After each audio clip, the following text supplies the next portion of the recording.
selamat siang pemirsa, kembali lagi bersama saya Farah Farhat di Batik TV, pastinya di acara yang luar biasa yaitu live talk show pemilihan umum serentak 2024. Nah, di sini saya sudah ditemani bersama Ketua KPU Kota Pekalongan yang masih milenial sekali, ada Mas Fajar Yogananda. Boleh saya hai terlebih dahulu, Mas Fajar? Halo, selamat siang pendengar setia dari Batik TV ya, Batik Yes, TV betul Ajib, tapi saya nggak berani simbolnya karena sudah masa kampanye pemilu. Iya, ini menarik sekali. Nanti kita juga akan mungkin agak sedikit membahas simbol-simbol yang terlarang itu ya. Nah, ini kan sudah memasuki masa kampanye terhitung sejak 28 November, Mas Fajar ya. Ini pasti hiruk pikuk kampanye dan baik itu pemilihan umum presiden maupun pilkada serentak 2024 sudah mulai nyaring terdengar begitu, dan pasti juga masyarakat Kota Pekalongan pastinya sudah mulai memperhatikan lebih detail dan juga memasang telinga dan memasang mata untuk informasi apapun mengenai pemilihan umum dan juga pilkada serentak 2024. Nah, makanya nih di sini kita mau ngobrolin itu. Tapi kalau misalkan ngomongin soal pemilu sama pilkada, pasti kalau masyarakat pasti taunya calon-calonnya aja begitu ya. Dan gimana ya, apakah pemirsa itu sebetulnya sudah mengetahui penyelenggaranya itu sendiri? Karena kan penting sekali, KPU ini sebagai penyelenggara pemilu dan juga pilkada serentak 2024 atau istilahnya yang punya gawe nih, yang punya hajat untuk bisa menyelenggarakan pemilu dan pilkada serentak itu bisa berjalan dengan lancar, kondusif. Nah, maka dari itu di sini kita mau talk show sama KPU Kota Pekalongan, mengenal lebih dekat KPU Kota Pekalongan periode 2023-2028. Luar biasa sekali. Nah, langsung saja ini di pertanyaan pertama nih Mas Fajar. Bisa diceritakan Mas Fajar mengenai gambaran tentang KPU periode ini 2023-2028, mungkin dari mulai awal pembentukannya, sepak terjadi apa, dan proyeksi 5 tahun ke depan seperti apa? Silakan. Ya, terima kasih Mbak Farah.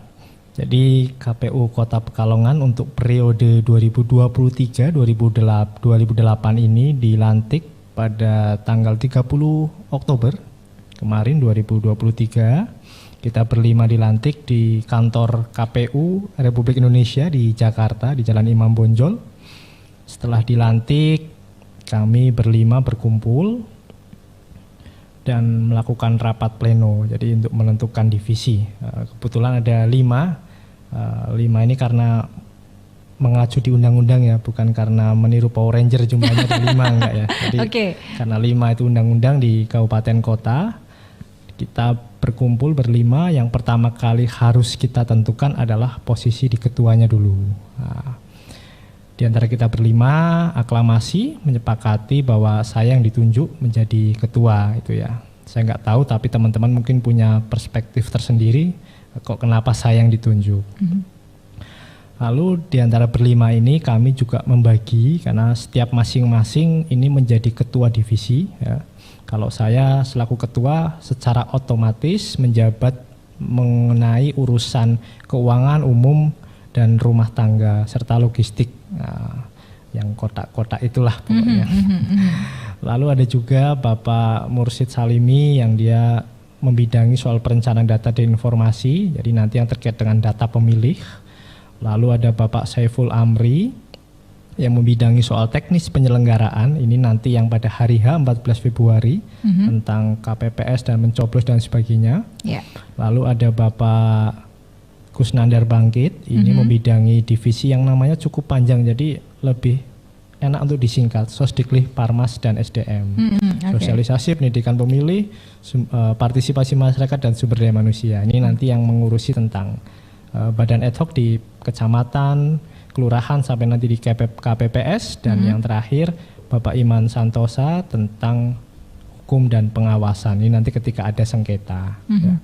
Jadi ini kita berlima. Lalu secara umum KPU itu ada 2 bagian di dalam satu kantor. Yang pertama komisioner, yang kedua sekretariat. Ya. Kalau komisioner ini kami berlima dipimpin oleh ketua. Kenapa ketua? Karena sifatnya kolektif kolegial, bukan kepala. Kalau kepala itu atasan dan bawahan. Karena kita ketua, filosofinya kolektif kolegial bersama. Komisioner lebih kepada ranah mengambil kebijakan. Nah, untuk sekretariat Ini dipimpin oleh seorang sekretaris yang fungsinya adalah mengimplementasikan kebijakan yang sudah diambil oleh teman-teman komisioner melalui rapat pleno. Jadi semua hal yang menyangkut kebijakan yang sifatnya strategis itu diambil melalui rapat pleno. Gitu Mbak Farah. Oke, baik. Kalau melihat sepak terjangnya KPU ini kan berarti baru sekali begitu ya, 2023 baru dilantik begitu Mas ya. Nah ini saya penasaran nih, kepo juga, perasaannya gimana Mas Fajar langsung ditentukan sebagai Ketua KPU Kota Pekalongan?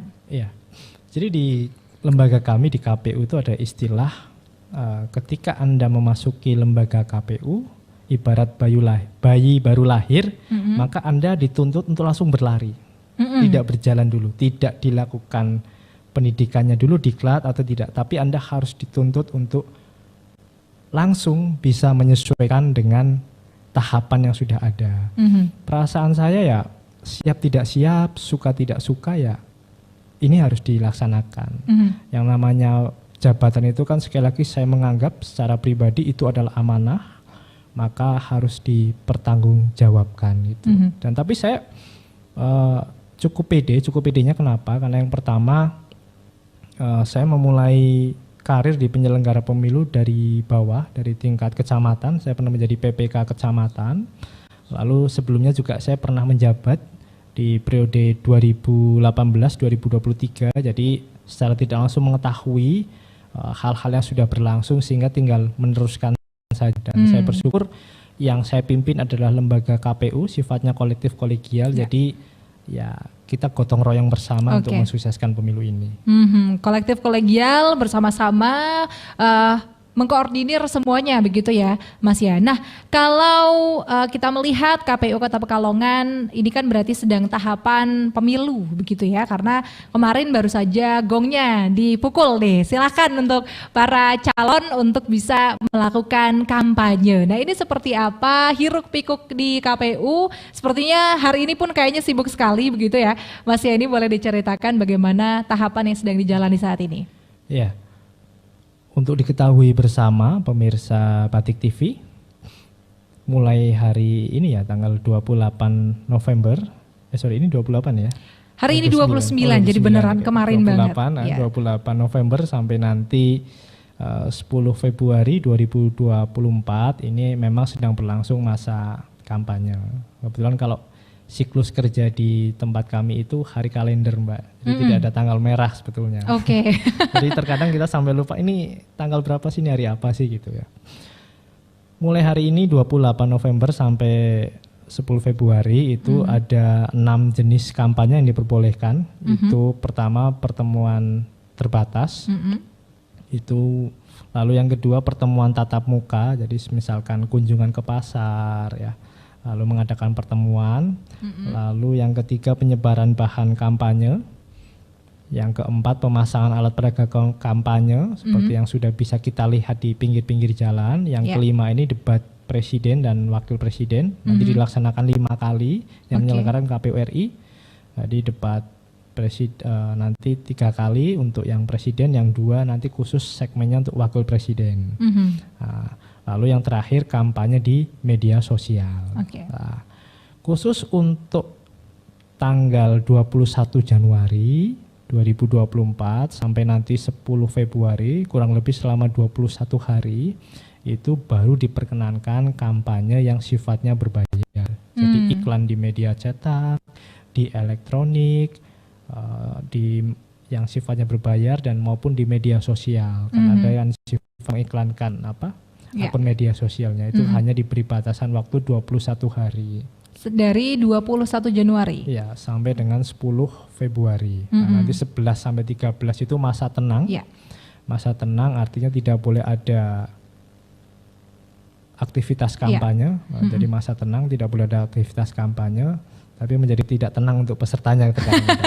Betul. Ya, karena menanti besok hasilnya seperti apa sih di tanggal 14. Berkaitan dengan kampanye ini, KPU Kota Pekalongan sudah membuat surat keputusan nomor 290 tahun 2023. Ini SK kami ini sifatnya hanya menentukan saja tempat di mana boleh nanti rapat umum ataupun pertemuan terbatas tatap muka dan lokasi pemasangan alat peraga kampanye maupun bahan kampanye yang sifatnya diperbolehkan. Nah, SK 290 ini kita juga menyadur prinsipnya dari Peraturan Wali Kota nomor 86. Jadi karena yang punya wilayah ini kan wali kota, Kota Pekalongan. Jadi kita sifatnya hanya menyadur saja, ini loh wilayah-wilayah yang diperbolehkan, itu saja sih Mbak. Oke, jadi memang ini sudah masuk dalam tahapan kampanye dan juga kalau pemirsa menonton ya hari ini banget berita-berita yang kami sajikan di Batik TV juga kita menginformasikan bahwasanya KPU Kota Pekalongan sudah memplot-plotkan ini atau membagi wilayah-wilayah di mana itu bisa digunakan untuk kampanye para calon begitu. Nah ini pasti menjadi perhatian yang khusus sekali tentunya untuk KPU. Nah tadi kalau dibahas mengenai tanggal 21 Januari begitu ya untuk kampanye-kampanye berbayar begitu. Nah ini dari KPU sendiri ada batasan atau strategi apa untuk biasanya kan kalau berbayar ini juga pasti tinggi risiko begitu ya karena mungkin bisa menggunakan media-media yang notabene itu harus netral tapi pada akhirnya harus mengiklankan. Nah, itu bagaimana kalau menurut KPU Mas Fajar? Ya. Sebetulnya berkaitan dengan itu diatur di Peraturan KPU nomor 15 tahun 2023.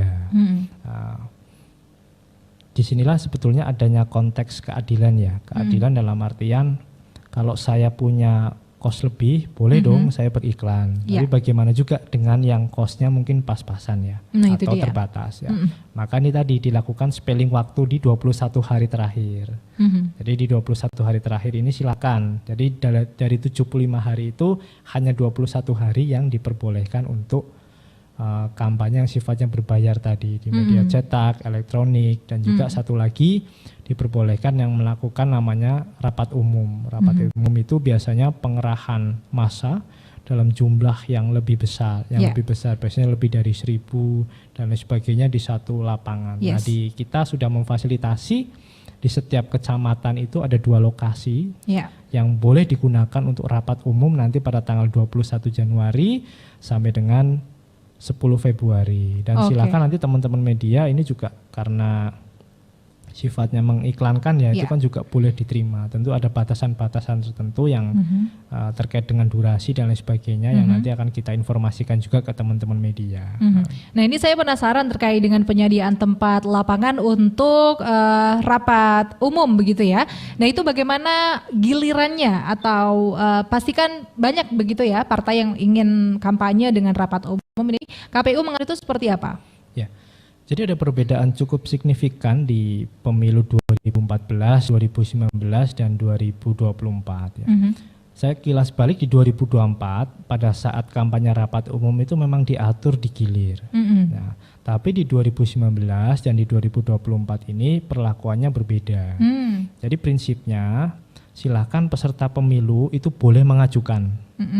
Nanti yang mendapat STTP dari kepolisian itu nanti yang diperbolehkan menggunakan.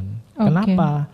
Karena bisa saja dalam satu hari ada beberapa jenis peserta pemilu. Peserta pemilu prinsipnya ada 3 ya Mbak ya, presiden, DPD, dan juga partai politik. Nah, partai politik sendiri ada di tingkat pusat, provinsi maupun kota kabupaten ya. Nah, bisa saja kelima jenis tadi peserta itu mengajukan satu di lokasi yang sama. Partai ini nih di lapangan ini, presiden ini di lapangan ini. Lah nanti yang menentukan itu yang dapat dari STTP. Bisa dari Polri-nya, bisa dari Poldanya maupun dari Polresnya. Mungkin itu. Oke, baik. Berarti ini ada perbedaan yang cukup signifikan antara pemilu periode yang lalu dengan sekarang. Pada dasarnya yang berhasil mendapatkan STTP dari kepolisian, maka itu yang berhak menggunakan. Begitu? Betul. Oke, luar biasa. Nah, sesaat lagi kita akan membahas lebih dalam mengenai apa itu pemilu, apa itu pilkada, dan apa itu pindah memilih. Dan ini kosakata-kosakata yang pasti akan sering terdengar di masa-masa sekarang. Nah, pastikan kita semua juga bisa memahami. Jangan sampai salah paham gitu ya. Jangan kemana-mana, tetap di Batik TV. Kita memilih untuk Indonesia.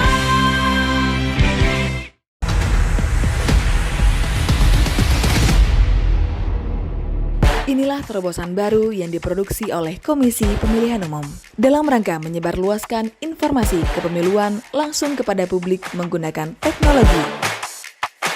WhatsApp chatbot ini menggunakan nomor handphone khusus, yaitu 0811202414. Silakan diklik informasi yang Bapak Ibu ingin ketahui untuk membantu kita semua dalam memilih di Pemilu 2024. Pemilu sebagai sarana integrasi bangsa.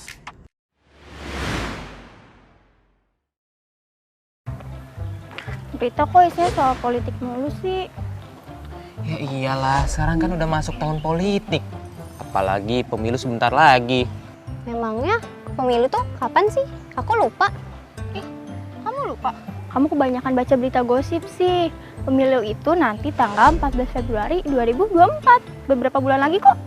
Tuh Nat, inget ya, jangan malu-maluin generasi Z lah.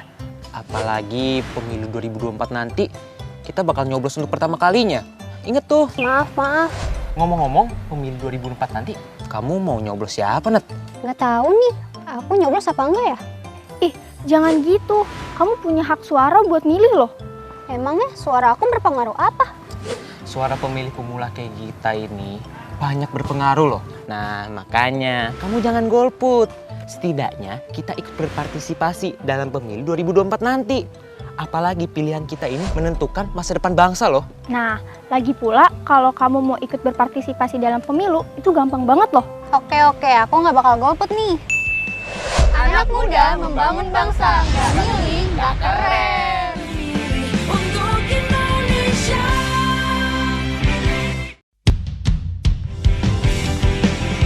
Kita memilih untuk Indonesia. Luar biasa, kembali lagi bersama saya Farah Farah dan juga Mas Fajar selaku Ketua KPU Kota Pekalongan di talk show bareng KPU Kota Pekalongan. Nah, kalau tadi kita sudah membahas mengenai bagaimana sepak terjang KPU Kota Pekalongan dari mulai tahun ini 2023 dan nanti ke depan sampai 2028. Hiruk pikuk masa-masa sekarang sudah mulai kampanye dan juga berbagai macam kebijakan yang sudah dikeluarkan KPU Kota Pekalongan berdasarkan peraturan pemerintah Kota Pekalongan. Nah, saat ini kita mau membahas, kedengarannya sih memang klise ya kalau misalkan bertanya apa perbedaan antara pemilu dan juga pilkada gitu. Tapi saya yakin pasti banyak yang masih hanya mengetahui di permukaan saja seperti saya ini ya. Saya cuma tahu kalau pemilihan umum, kalau itu pemilu, pilkada adalah pemilihan kepala daerah. Tapi sebetulnya antara dua itu apa saja yang perlu kita ketahui bersama dan bagaimana perbedaannya? Monggo, silakan Mas Fajar. Ya, terima kasih Mbak Farah. Jadi orang Indonesia ini kan lebih senang dengan akronim ya, atau singkatan gitu ya. Tidak jarang kita dengar pemilihan umum tahun 2024, tapi lebih familiar, lebih senang dengan kata-kata pemilu biasanya. Kalau pemilu serentak ini sebenarnya juga hasil putusan Mahkamah Konstitusi ya. Jadi prinsipnya menggabungkan, kalau dulu pemilu legislatif dan eksekutif itu dipisah, sekarang digabungkan. Jadi nanti di hari Rabu tanggal 14 Februari 2024 masyarakat akan melaksanakan gotong royong demokrasi untuk memilih 5 jenis pemilihan. Jadi untuk presiden dan wakil presiden itu surat suaranya warna abu-abu. Oke, seperti bajunya Mas Fajar ya. Presiden dan wakil presiden. Oke, siap. Kalau pemilihnya satu pasang.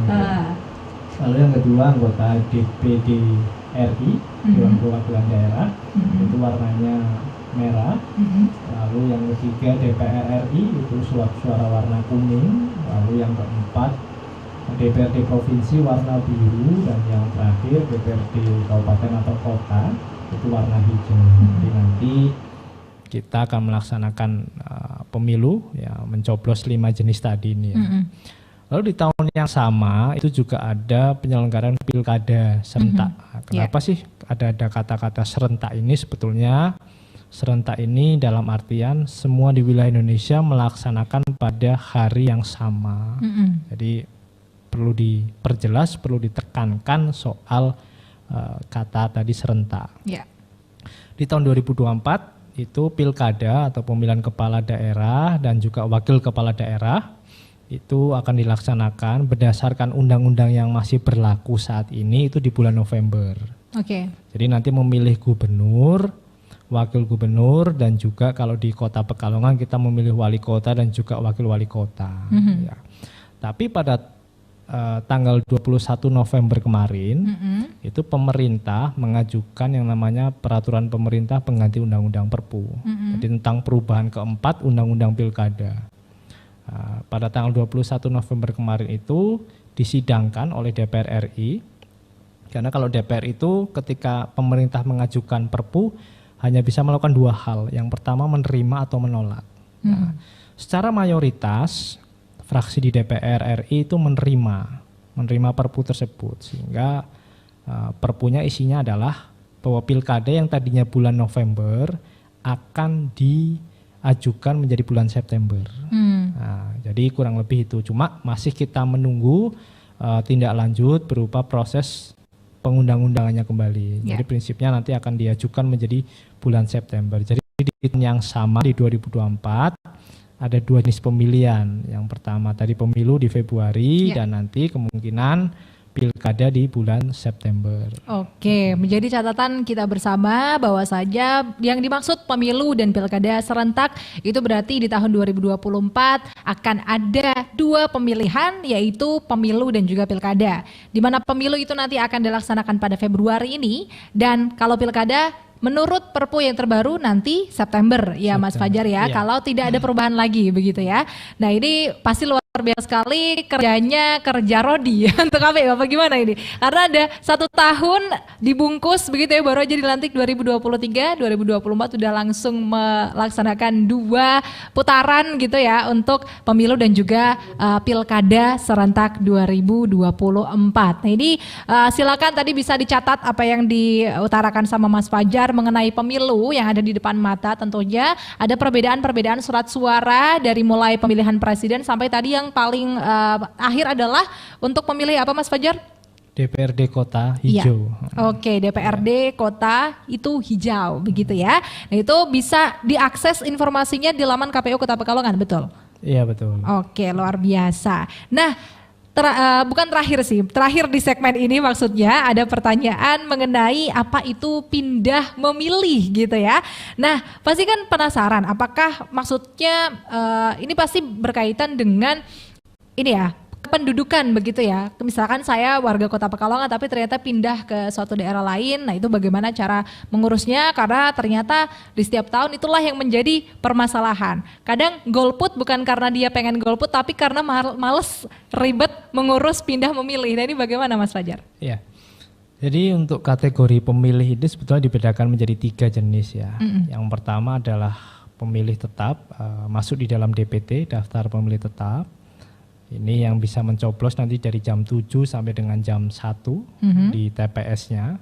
Lalu yang kedua adalah daftar pemilih tambahan, ini pindah memilih. Jadi kalau kita tidak bisa mencoblos di TPS asal karena ada 9 alasan, ini bisa memilih di TPS yang lain, itu maksudnya ke DPTB. Dan yang terakhir adalah DPK, daftar pemilih khusus.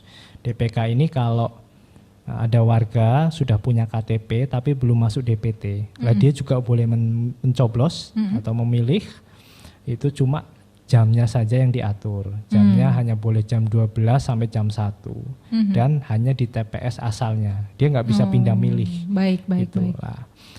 Kriteria pindah memilih ini ada 9 jenis ya. Jadi manusia kan sifatnya berencana, Tuhan dan kondisi keuangan yang menentukan. Betul. Ya. Jadi ada 9 kondisi. Yang pertama, kalau misalkan nanti menjalankan tugas di tempat lain, nah, misalkan dinas di mana, terus nanti pada saat 14 Februari dinas di tempat lain, itu bisa. Lalu yang kedua, sedang menjalani rawat inap di rumah sakit atau keluarga yang mendampingi, itu boleh melakukan pindah memilih. Biasanya nanti ada TPS yang kita sediakan di dekat rumah sakit gitu, atau biasanya petugas TPS kami berkoordinasi dengan pihak rumah sakit untuk melayani pemilih di rumah sakit. Itu yang kedua. Lalu yang ketiga itu penyandang disabilitas yang menjalani perawatan di panti sosial. Nah, itu boleh melakukan pindah memilih. Yang keempat sedang menjalani rehabilitasi narkoba. Yang kelima menjadi tahanan baik di lapas maupun di rutan. Yang keenam tugas belajar atau sedang menempuh pendidikan. Nah, biasanya teman-teman mahasiswa karena kota juga banyak kampus dan itu dimungkinkan banyak juga pemilih DPTB. Yang ketujuh pindah domisili. Nah, jadi sudah tidak lagi berada di wilayahnya. Yang delapan tertimpa bencana alam dan yang kesembilan bekerja di luar domisilinya. Jadi bisa saja saya orang Pekalongan tapi mungkin kerjanya di Batang ya dan sebagainya. Dan yang terakhir keadaan tertentu di luar dari ketentuan di atas. Cuma untuk mengurus pindah memilih ini ada batasan waktunya. Itu yaitu 30 hari sebelum pemungutan suara. Nah, pada saat pelaksanaan pemilu 2019, keputusan 30 hari ini mendapat banyak pertentangan. Kenapa? Karena dinilai waktunya terlalu jauh. Nah, sehingga beberapa pegiat pemilu itu melakukan gugatan di Mahkamah Konstitusi dan melahirkan sebuah putusan MK nomor 20 di tahun 2019. Prinsipnya boleh waktunya itu menjadi paling lambat 7 hari, tidak 30 hari tapi 7 hari. Tapi untuk 4 kriteria saja. Nah, yang pertama karena sakit. Yang kedua tertimpa bencana alam karena sakit dan bencana alam juga kita tidak tahu ya. Yang ketiga menjadi tahanan. Lalu yang keempat ini menjalankan tugas pada saat pemungutan suara. Jadi biasanya yang saya terdaftar di sini tapi saya mungkin kerja di puskesmas mana pada saat hari H. Saya tidak mungkin pulang, jadi saya pindah memilih. Bisa saja seperti itu. Jadi tadi ada diskon lah lewat Mahkamah Konstitusi yang tadinya 30 hari menjadi 7 hari tapi hanya untuk 4 kategori yang sudah saya sebutkan tadi. Jadi kalau misalkan masyarakat begitu ya mengalami hal yang tadi disebutkan oleh Mas Fajar, entah itu sakit ataupun alasan-alasan lain yang termasuk dalam 4 kriteria tadi begitu ya, berarti ada waktu sebelum pemilu dilaksanakan yaitu 7 hari, betul ya? Termasuk hari tenang itu juga dapat mengurus atau hari tenang juga sama itu bukan termasuk bisa mengurus pindah memilih? Kan, tidak bisa. Jadi karena pemilunya 14 Februari maka H-7 paling lambat untuk mengurus pindah memilih. Gitu ya. Jadi caranya cukup mudah. Kalau masih ada di kota, misalkan saya di kota Pekalongan, maka bisa ke PPS, di kelurahan, di PPK, ataupun kantor KPU. Tapi kalau sudah terlanjur pergi meninggalkan kota Pekalongan, misalkan di Banyumas, saya ke Banyumas, langsung saja ke KPU tujuan.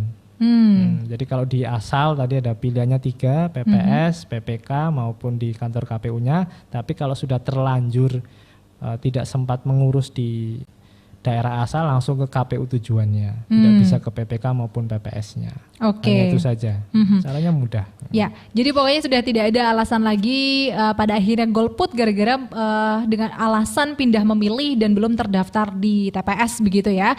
Masih banyak cara untuk bisa mengkonfirmasi itu semua. Tadi bisa kembali ke KPU tujuan atau mengurus itu semua H-7 sebelum pemilu ataupun pilkada dilaksanakan.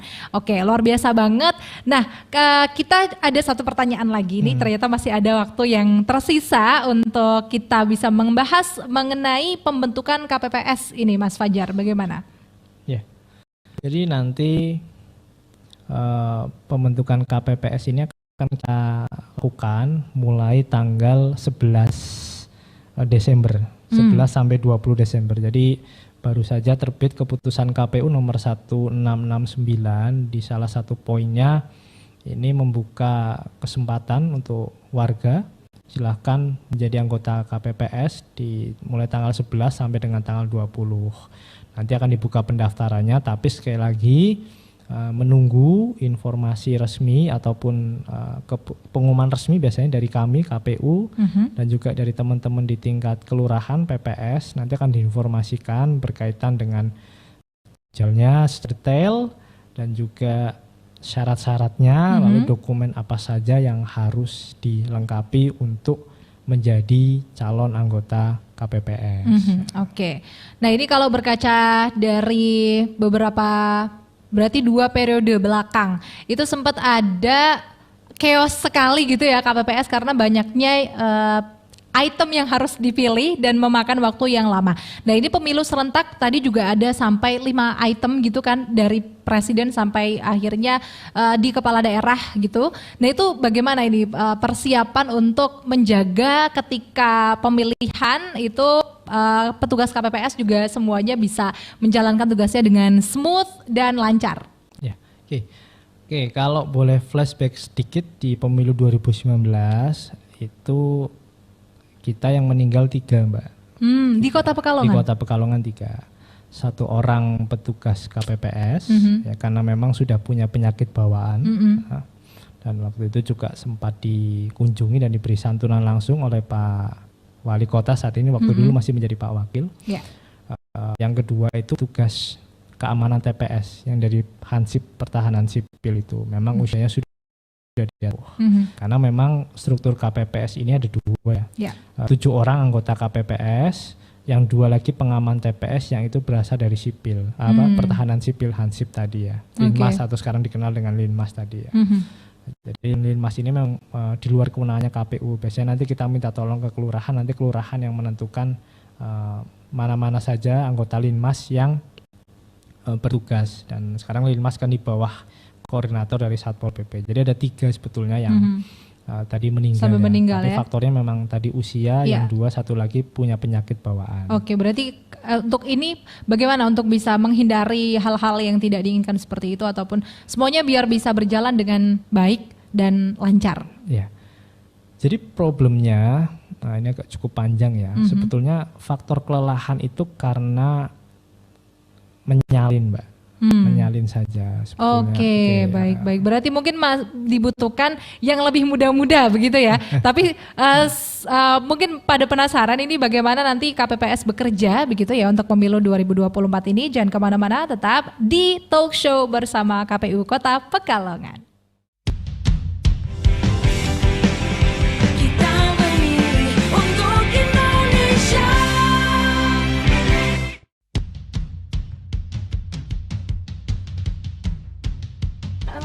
Di tempat langganan kita aja. Boleh tuh, ayo.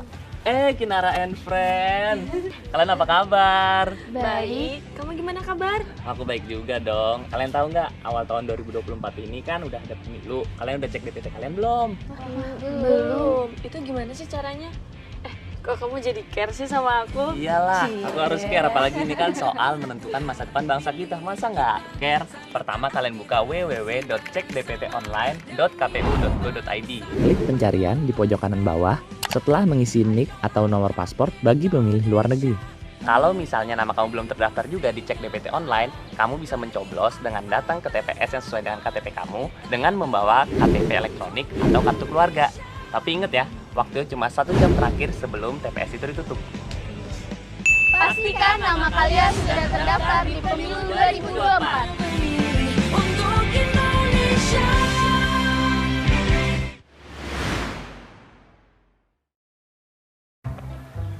Berita kok isinya soal politik mulu sih. Ya iyalah, sekarang kan udah masuk tahun politik. Apalagi pemilu sebentar lagi. Memangnya pemilu tuh kapan sih? Aku lupa. Kamu lupa? Kamu kebanyakan baca berita gosip sih. Pemilu itu nanti tanggal 14 Februari 2024. Beberapa bulan lagi kok. Donat, inget ya, jangan malu-maluin generasi Z lah. Apalagi pemilu 2024 nanti, kita bakal nyoblos untuk pertama kalinya. Inget tuh. Maaf. Ngomong-ngomong, pemilu 2024 nanti, kamu mau nyoblos siapa, Net? Nggak tahu nih, aku nyoblos apa enggak ya? Jangan gitu, kamu punya hak suara buat milih loh. Emangnya suara aku berpengaruh apa? Suara pemilih pemula kayak kita ini banyak berpengaruh loh. Nah, makanya kamu jangan golput. Setidaknya kita ikut berpartisipasi dalam pemilu 2024 nanti. Apalagi pilihan kita ini menentukan masa depan bangsa loh. Nah, lagi pula kalau kamu mau ikut berpartisipasi dalam pemilu, itu gampang banget loh. Oke, aku nggak bakal golput nih. Anak muda membangun bangsa, nggak milih, nggak keren. Untuk Indonesia.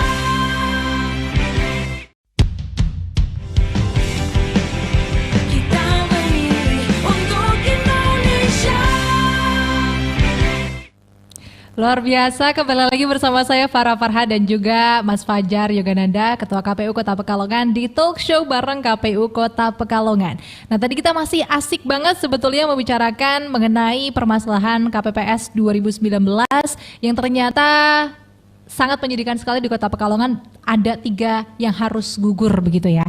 Nah, ini pasti menjadi catatan bersama untuk pemilu kali ini, bagaimana para teman-teman yang nanti bertugas di KPPS bisa menjalankan tugasnya dengan baik tanpa akhirnya berjatuhan lagi korban dan semuanya bisa berjalan dengan sangat lancar dan smooth.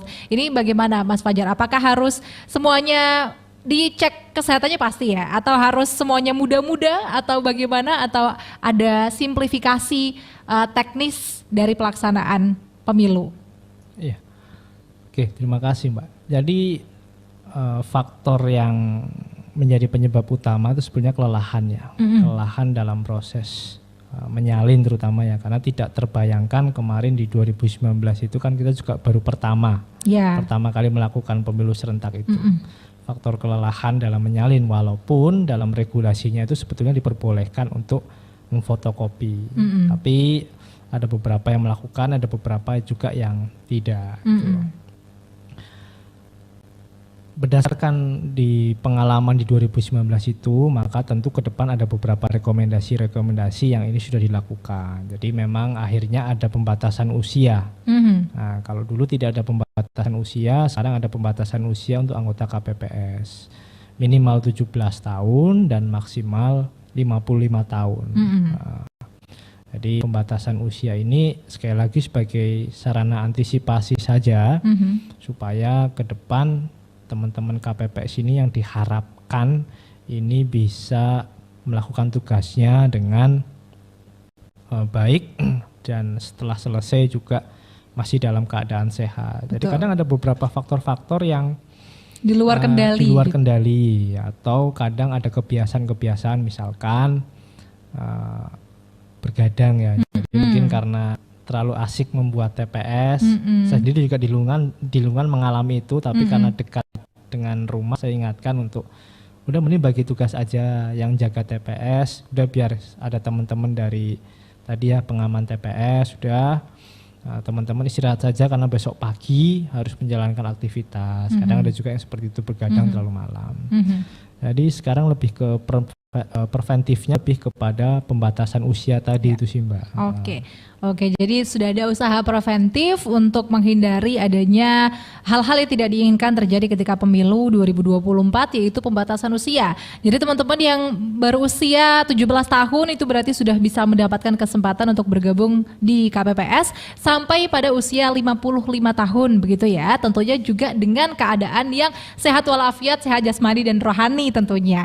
Dan selanjutnya di Mas Fajar, kita kalau ngomongin pemilu, pilkada pasti tidak akan jauh dengan yang namanya netralitas. Nah, pasti KPU ini juga salah satu item gitu ya, salah satu objek yang harus sangat dipantau netralitasnya. Namun apakah masyarakat ini sudah begitu memahami apa yang dimaksud dengan netralitas KPU? Apakah sama dengan ASN ataukah seperti apa? Boleh dijelaskan? Ya, pada prinsipnya setiap anggota KPU ya itu memang mau tidak mau, suka tidak suka harus netral. Netral di sini dalam artian tidak memihak dan juga memperlakukan peserta pemilu itu sama. Sama dalam hal informasi. Jadi ketika si A diberi informasi ini ya si B, C, D, E-nya juga harus sama. Nah, jadi kita membiasakan misalkan sederhananya kita membuat grup ya, misalkan dengan teman-teman peserta pemilu. Jadi info apa kita share grup, tidak kita japri. Jangan sampai kan si A dapat kok si C nggak dapat gitu. Jadi konteks netralnya di situ sebetulnya.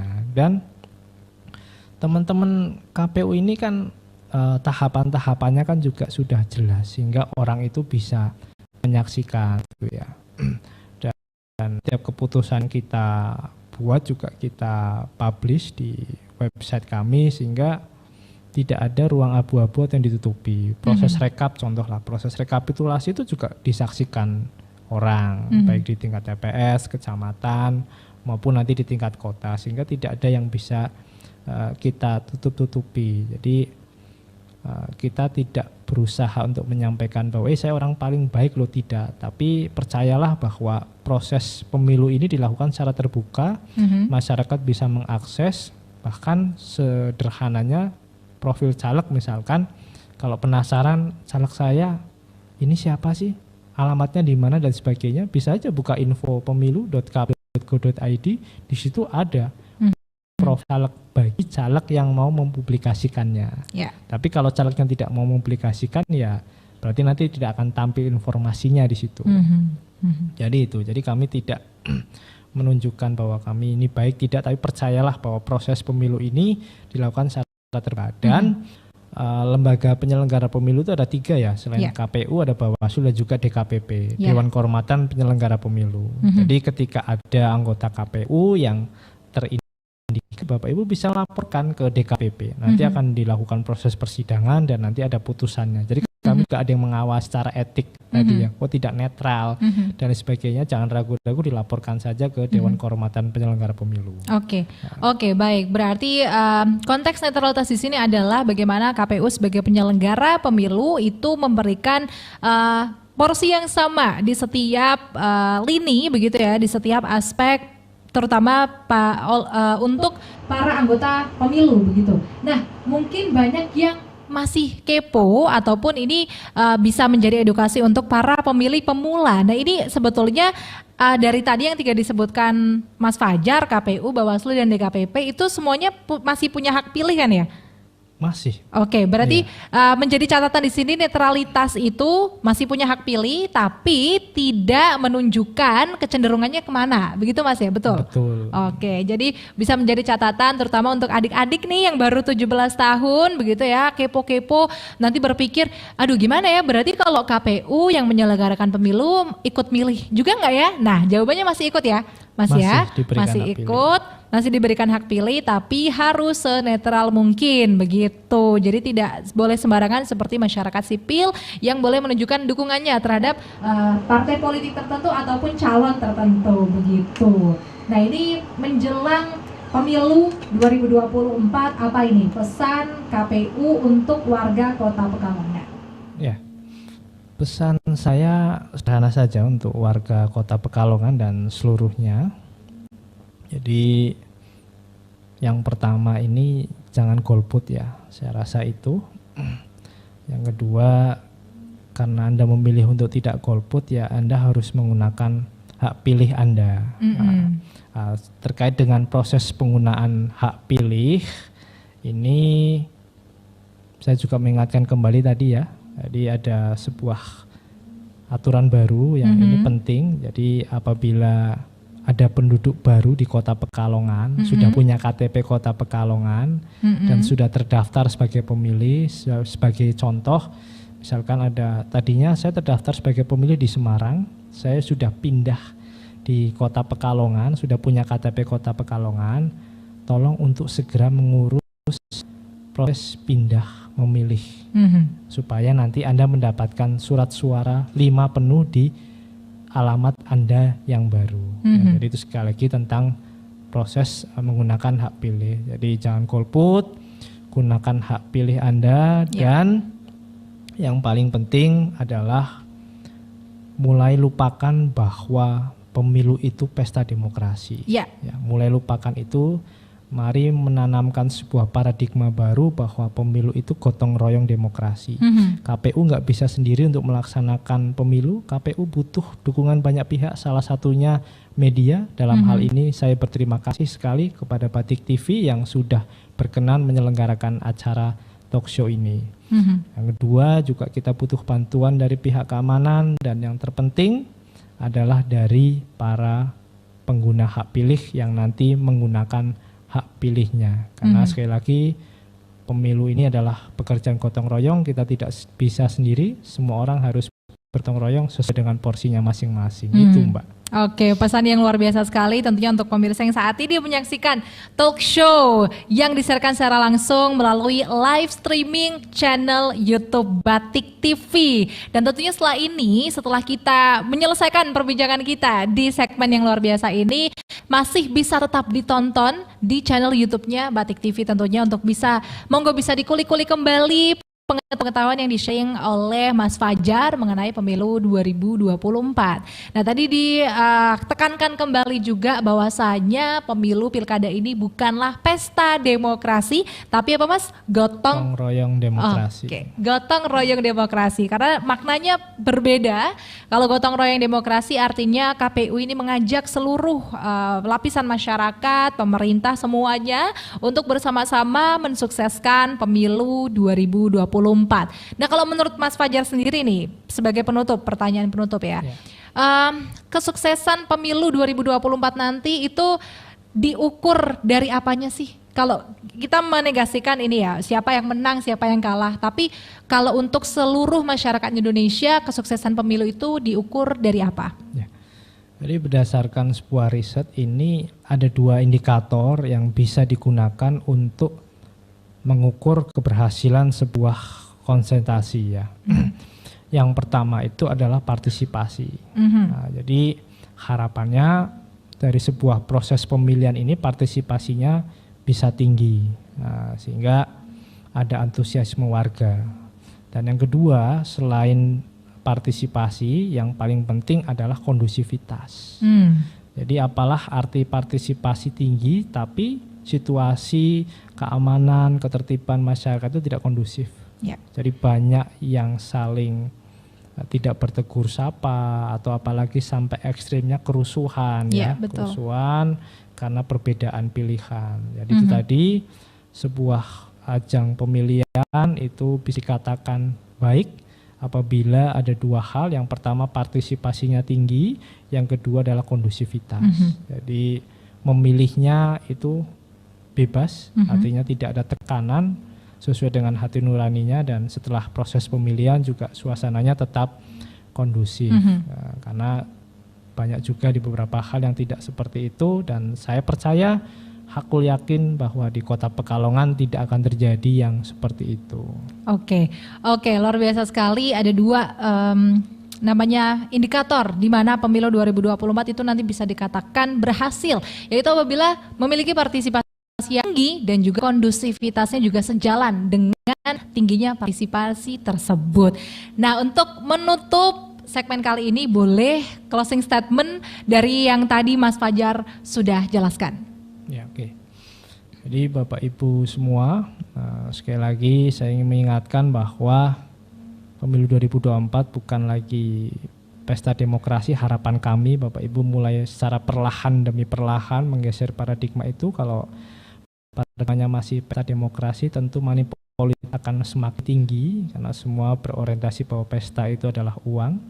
Dan lalu kalau masih orientasinya pesta demokrasi, kalau namanya pesta ada yang cuci piring, dan cuci piring itu pasti KPU yang melakukan cuci piringnya. Jadi saya harap semua membuka paradigma baru bahwa pemilu ya gotong royong demokrasi. Jadi jangan pernah golput, walaupun golput itu hak juga. Kita belum seperti negara Australia yang ketika kita golput maka ada sanksi sosial yang diberikan oleh pemerintah. Kita belum seperti itu, kita masih sifatnya sukarela, silakan boleh tidak. Jadi 5 menit di TPS ini sangat menentukan bagaimana masa depan bangsa kita ke depan. Dan terakhir untuk pemilih pemula, saya membuka website info pemilu.kpu.go.id. Di sana ada profil banyak calon peserta yang nanti Anda akan pilih supaya pemilih pemula tidak terserang sindrom warung nasi Padang. Jadi ketika masuk ke warung Padang di sana banyak pilihan, nanti akan bingung mau pilih yang mana. Jadi saya sarankan untuk membuka situs info pemilu. Mungkin itu Mbak. Oke, luar biasa. Terima kasih Mas Fajar atas kesediaannya bisa ngobrol, berbincang bersama di Batik TV. Dan tentunya ini menjadi insight yang luar biasa untuk tentunya para pemilih pemula maupun seluruh masyarakat Kota Pekalongan yang nanti pada Februari akan menghadapi gotong royong demokrasi ya, dicatat. Bukan lagi pesta demokrasi tapi gotong royong demokrasi, di mana kita bersama-sama bergotong royong untuk mensukseskan pemilu 2024, di mana indikatornya ada 2, ada partisipasi yang tinggi dan juga kondusivitas yang tinggi juga. Dan saya Farah Farhan, terima kasih sudah menyaksikan live talk show bersama KPU Kota Pekalongan. Sampai jumpa.